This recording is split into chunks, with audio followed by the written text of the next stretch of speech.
I hope that this continues what Birmingham has always done really well, which is to show that there's nothing frightening about this community, there's nothing wrong with it or unnatural, that it's a really exciting, brilliant community to be part of, and also just showcase some brilliant artwork. Hope it just gives some joy to people as they wander around Birmingham.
How it feels to be involved in this particular project is wonderful.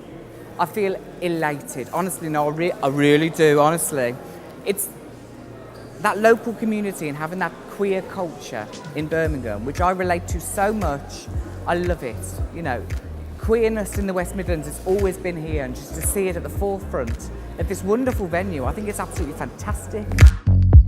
I'm always annoyed because I feel that the arts world and the LGBT scene in Birmingham are two separate entities, and I'm really trying to merge them together, and this is just fabulous because it merges it together and it brings what we do on the nightlife sort of things, all the artists and creatives, and they come out here in the day. I know it's a bit shocking, I know, but they come out here in the day and we just own the space, and we're with our fellow queers or our fellow I just love it.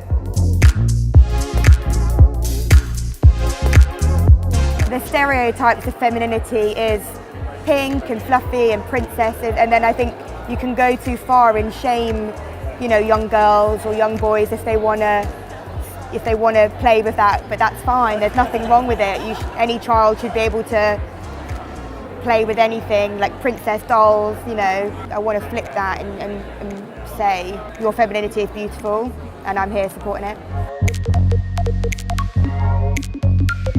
I've always, for ages, I thought a flash mob of something queer and draggy would be wonderful. Doing that in New Street Station is worth 10 nights in a club where for 6 hours you could be dressed like this, dancing around, doing whatever you want.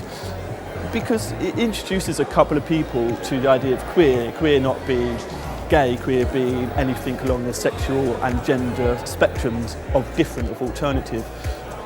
And it's an umbrella term for that, and they see it, and that might be a little kid that thinks, oh, that's fun, that's creative, that's arty, life isn't mundane, life isn't 9 till 5, when they get older, going to the office doing whatever, which is fine, but it's a bit more. It's society seeing things that are there and they're accessible to them.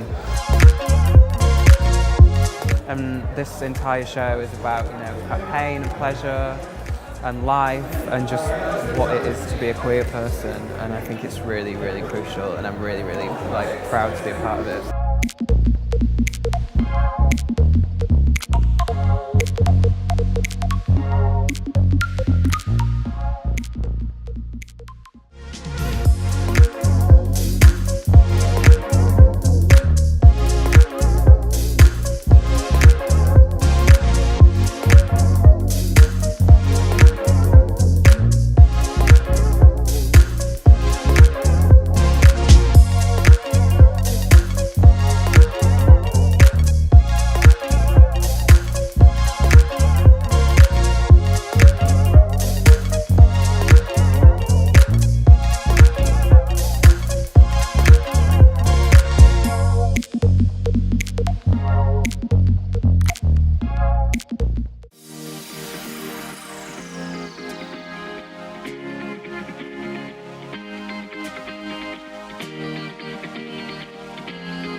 It's so important that here in Birmingham we have an exhibition like this all about women.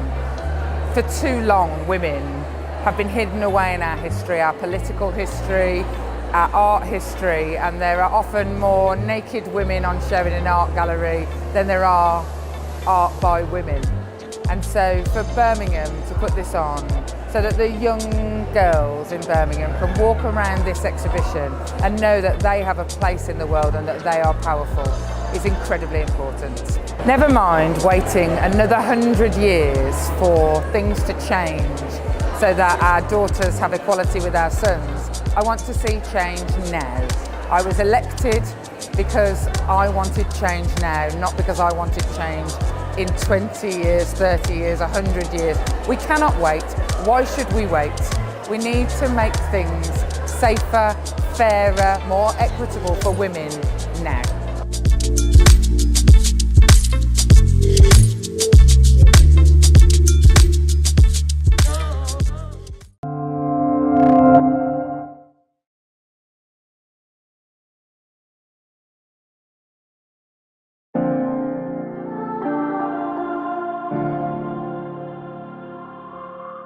Women Power Protest brings together artworks from the Arts Council collection and Birmingham Museums collection, as well as 3 local artists across different ages. It starts with work from around the 1940s and brings it right up to the last year and explores the various different ways women have explored the themes we're looking at of hope, dignity and activism, how they've used their own creativity to express their experiences, address social issues and explore their place within the world.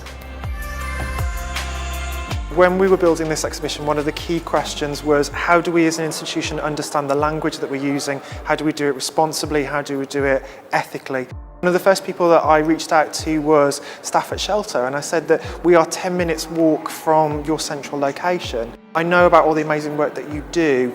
Do you know the stories inside of these pieces, and do you know how poignantly they connect with you? Leading up to Women Power Protest exhibition, we had a coffee morning where we used the exercise with the women that were attending, where we asked them for their opinion on what they thought is a woman to fit into the exhibition. A lot of our service users that are single women are homeless through domestic abuse, so they could really relate and be able to talk about what they thought is a woman, but all the trials and tribulations that a woman goes through. We showed our service users the catalogue of the artworks that were being put forward to Women Power Protest, and we asked them for their thoughts on what they think should be in the exhibition. So one of the artworks that was in the catalogue was Plotting Table by Monica Toon. We looked at this and the relevance of what we do in our coffee mornings. We give these women a safe place to be able to come and talk about their experiences of homelessness and domestic abuse.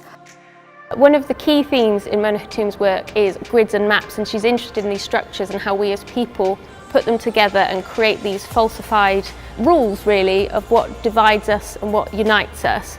And she uses these structures in a synthetic way through these synthetic materials to highlight that they are just man-made. I think the most relevant part of this was that we weren't just women from Birmingham within this, we were women from all around the world.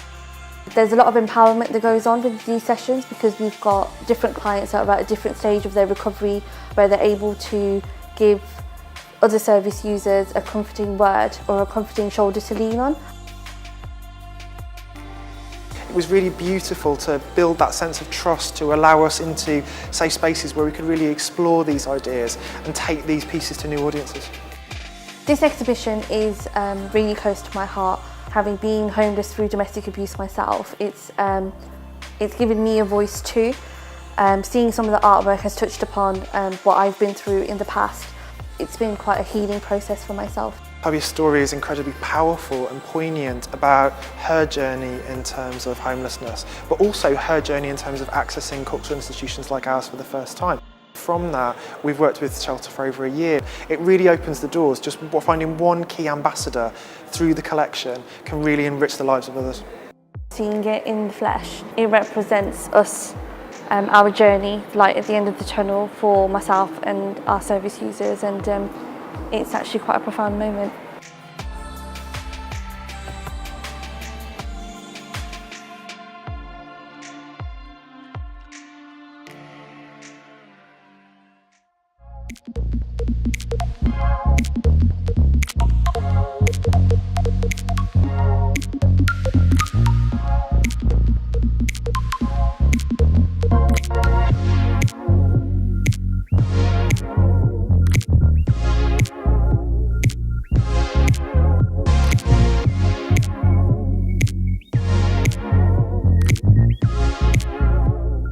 Cuteness is everywhere.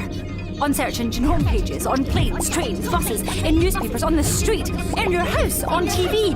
Adults are becoming children whilst children are becoming adults. We can't move. It's a cuteness invasion. I can't move. It's a 21st century obsession with all things cute, and it's too much. It's too much. It's too cute. It's too cute. It's too cute.